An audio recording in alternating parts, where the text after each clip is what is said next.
জাতিসংঘের উদ্যোগে আজকে একটা গোল টেবিল বৈঠক আহ্বান করেছিল। এখানে রাজনৈতিক দলের কয়েকজন নেতা ছিলেন, খুব সিলেক্টেড দেখলাম। আর দেখলাম কমিশনের প্রধানরা ছিলেন। মূলত এখানে যে সংস্কারের ব্যাপারগুলো যেগুলো আপনার কমিশনগুলো করা হয়েছে সেই সম্পর্কে জাতিসংঘের মহাসচিবকে অবহিত করা হয়েছে। সেটা নজরুল ইসলাম আসিফ নজরুল করেছেন।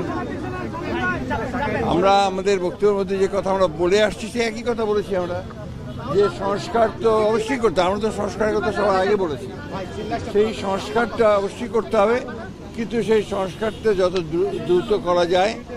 আমরা যেটা বলেছি আমরা মূলত যে নির্বাচন কেন্দ্রিক যে বিষয়গুলো আছে সেগুলো করে ফেলা এবং তার দ্রুত ইলেকশন করা এবং একটা পার্লামেন্টের মাধ্যমে বাকি বিষয়গুলোকে আপনার করতে হবে। এটা একটা চলমান প্রক্রিয়া, সেই বিষয়গুলো আমরা বলে এসেছি।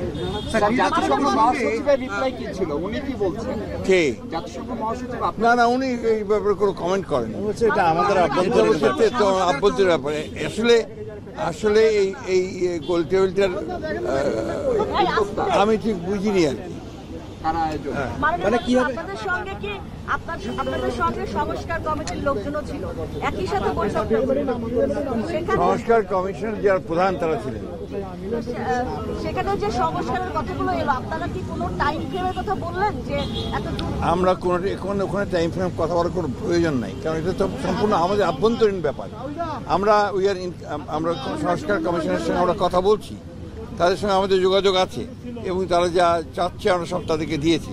ইতিমধ্যে আমাদের সঙ্গে একটা বৈঠক হচ্ছে, সেই বিষয়গুলো তো আপনার প্রশ্ন উঠতে পারে না। জাতিসংঘের মহাসচিবকে আমরা আপনার টাইম ফ্রেমটা দিতে যাবো কেন? উদ্যোক্তা বা আয়োজক আসলে কারা ছিল? জাতিসংঘ এখানকার ঢাকা।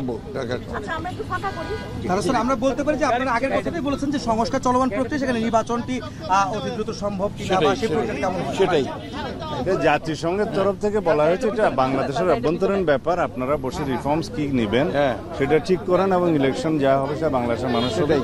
উনি বাংলাদেশে একটা স্ট্রং ডেমোক্রেটিক গভর্নমেন্ট আসবে সেটা আশা করেছেন এবং পৃথিবীর মধ্যে একটা নজির সৃষ্টি করবে আগামী ইলেকশন, এটা উনি আশাবাদ ব্যক্ত করেছেন। Thank you.